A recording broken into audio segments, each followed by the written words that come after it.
Good morning, students. Today I am going to start the second lesson, that is the Vedic civilization, which took place from 2000 BC to 600 BC.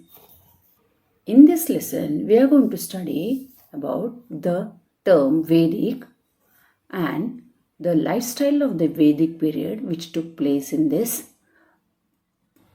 country, and the differences and the similarities between the early and the later Vedic period, and the changing position of women in early and later Vedic society, and the cultural heritage of India in terms of values, beliefs, and traditions. The coming of Indo-Aryans. As you can see that Indian civilization, being the most important ancient civilization of the world, had experienced many invasions and seen many rise and fall of many empires. So the first people which came to our country were the people of Indus Valley civilization, which were known as the Aryans. So these Aryans originally lived in Central Asia and the region around the Caspian Sea. So why did they migrated from this area? Because of the shortage of food and fodder. So many of them, they migrated to Europe, and while many came to the northeast India through the Hindu Kush pass in a series of waves between 2000 to 1500 BC. So this culture race had a light-skinned nomads which were later on known as the Indo-Aryans, and the civilization which developed during this period came to known as the Vedic civilization. Early settlements. So we are going to see where did they first settle. So the Aryans occupied the whole part of the North India in a gradual manner. So they first settled down in the Sindhu, where the 7 rivers were flowing, and then moved forward along the course of the rivers Ganga and Yamuna, gradually occupying the entire northern region. So this period of the Aryans settling down in the Gangetic Valley is known as the later Vedic age, roughly which is between the period 1000 to 600 BC. It was during this period that events related to the 2 great epics, the Mahabharata and the Ramayana, took place. So we don't have any archaeological remains which could be attributed to the Aryans, and our knowledge of the Aryans is derived solely on the based of Vedic literature. So what is the Vedas? The Vedas are the sacred books of the Aryans. Veda is a Sanskrit word which means knowledge. So the Vedas are a collection of hymns, prayers, charms, litanies, and sacrificial formula over the years. So there are normally 4 Vedas. The first one is the Rig Veda, which is the oldest and the first Veda. The second, the Sama Veda. The third, the Yajur Veda. Fourth, the Athar Veda. So the Brahmanas, the Upanishads, and the Puranas, and the 2 epics, that is the Mahabharata and the Ramayana, are some of the religious books of the Aryans, collectively which is known as the Vedic literature. So on this base, we can say that the Aryans had come to India and they settled in this period. So in spite of not narrating events in the chronological manner, we get to know a lot about this political, socio-economic, and the religious conditions of the Aryans during this Vedic period. So in this lesson, we are going to study both the ages, that is Vedic age and the later Vedic age. Brahmavarta, the Vedic age, the period during which the Vedas and the other Vedic literature were written, is known as the Vedic age. So during this period, the Aryans permanently settled down in India and gave birth to the Vedic civilization. So it is called as Vedic civilization. So because of the knowledge about this civilization, which was the chiefly known from the Vedas. So it is divided into 2 periods. That is, the first one, the early Vedic period or the Rig Vedic age. Second one, the later Vedic period or the epic age. In this lesson, we are going to study about these two ages which took place around 2000 BC to 1000 BC, and epic age took place during 1000 BC to 600 BC. So, what is epic? Epic is nothing but the story of the character and achievements of heroes. Now, the social conditions. So, here you can see that what type of villages were built in this period. So, here they have shown with the picture how the houses were built in the Aryan period. You can see that a small thatch houses are there, which had even the animals and the pasture and the vegetable patches, and they used even good techniques in storing food, fertilizing fields, and making tools. So the Aryans lived in a well-planned villages. So village consisted of a number of joint families which was known as gram, and most of the villages were rectangular in shape, and usually they had a fencing or stockade around the village. So there was one main entrance gate in the village and which connected with the streets in the village, and the houses were constructed in a systematic way. So here you can see that the houses were made of wood, bamboo, straw, and reeds, and they were thatched huts tied together by the ropes, bars, and the reeds. A group of village was called the Vish. The village community was made up of families. So Aryans attach great importance to the family as a unit in a social organization. So here you can see that the king hardly interfered in the village life. So every village had its own self-government, which we call today the local self-government, something similar to it. The family and the status of women. The family was a primary unit of society. So there was a joint family system. Often 3 generations lived together: the father, the grandfather, and the grandchildren. So the eldest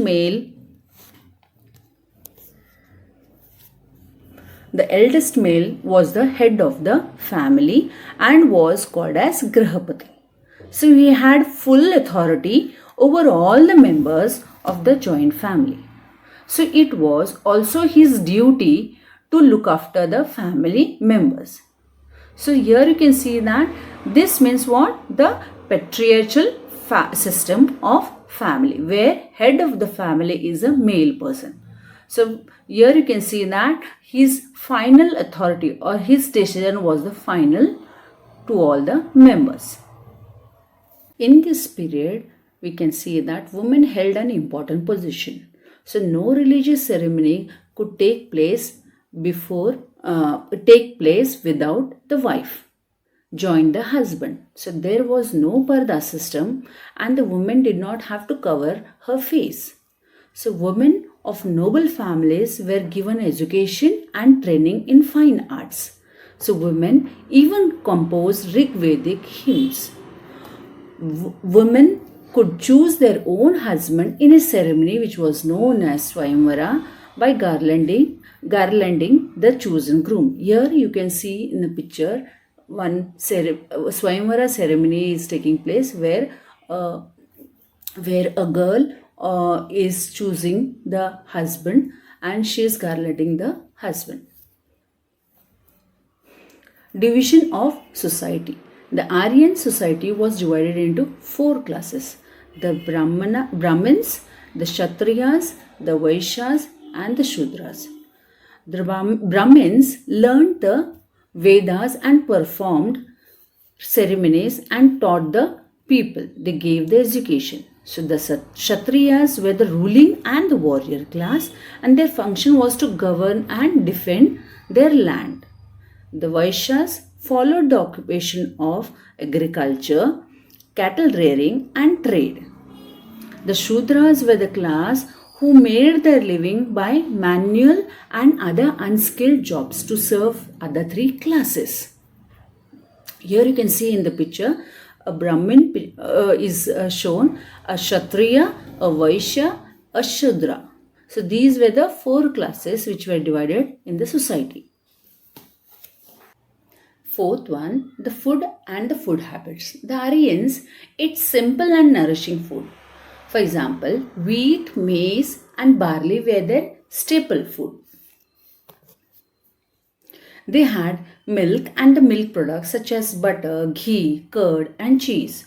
They also consume honey, fruits, vegetables, and meat. They even served special food to special guests on the special occasions. Among the drinks, they had soma and the sura juice, which were the intoxicating strong drinks. The former drink, that is the soma, was also offered to gods in religious ceremony. The fifth one, games and the amusement. The Aryans found time for games and amusement.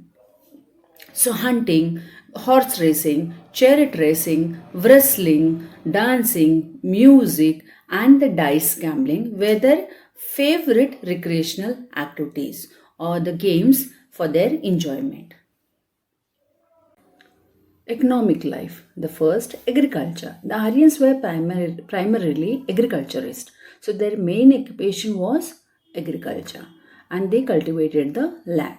So rain was the most important source of irrigation. Even wells, canals and lakes were also other important sources of irrigation. They carried on the cultivation of land with the help of a pair of oxen. So oxen they used to take help of this animal. Wheat, barley, rice, cotton and oil seeds were the main products from their fields. The second one, domestication of animals. The Aryans were the shepherds by occupation. So cattle rearing was their favorite activity. So the cattle was the measure of their wealth. If they have more number of valued animals, so they were called as the rich persons. So the cow was the main property and the status. So the cow was the main and highly valued animal. The status of the family was judged from the number of the cows it had. So the cow was used even as the medium of exchange of goods.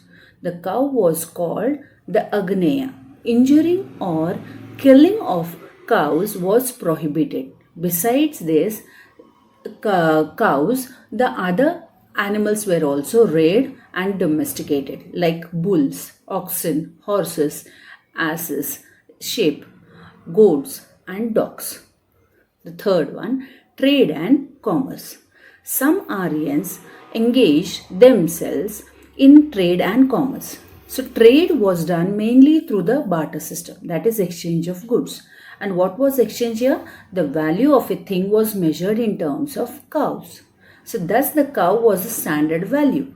So in course of time later you can see a coin which was known as Nishka was brought into use in those days.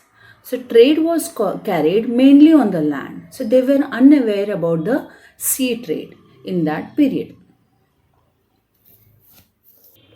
The fourth one is the use of metals. The discovery of iron was a great contribution to this period. So being a harder and stronger metal than copper or bronze, the Aryans used iron for making different types of weapons and tools for trades and also for the war. So thus iron proved very helpful in their economic life as they gave him the superior armies equipped with better quality of weapons like swords, arrowheads, and spears. So, copper, known as ayas, was also used in this period. The srenis of craftsmen came into existence in this period. Fifth one, the other occupations. The Aryans made a lot of progress in different arts and crafts. So the Rig Veda mentions about the potters, weavers, carpenters, jewelers, iron and goldsmiths, and leather workers, metal crafters, chariot makers. So these were the other occupations which took place in this period. There are references of the physicians also. But one of the striking point was that the profession was regarded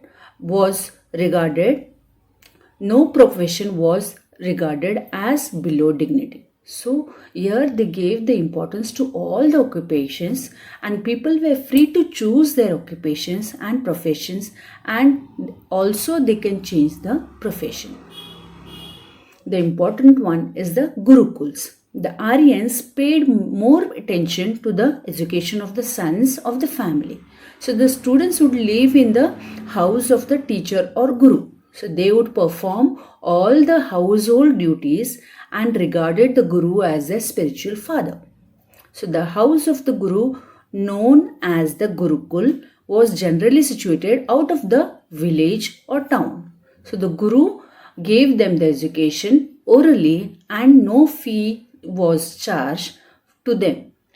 However, at the end, when the course is to complete, the students would give a Guru Dakshina. There is a story behind this Gurukuls.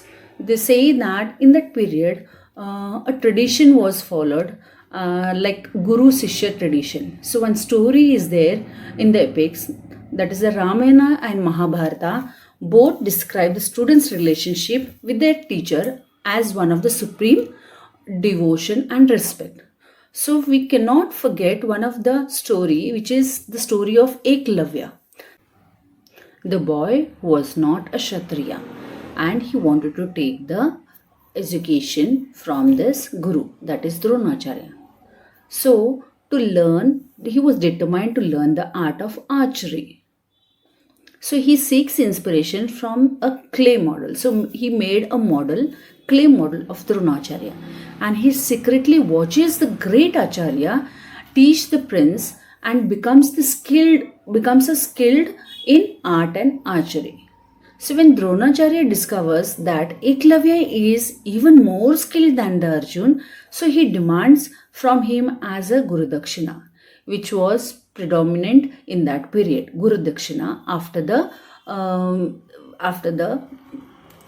the student gets the education. So as he demands from him as Guru Dakshina, he cuts his right thumb and offers him the Guru Dakshina.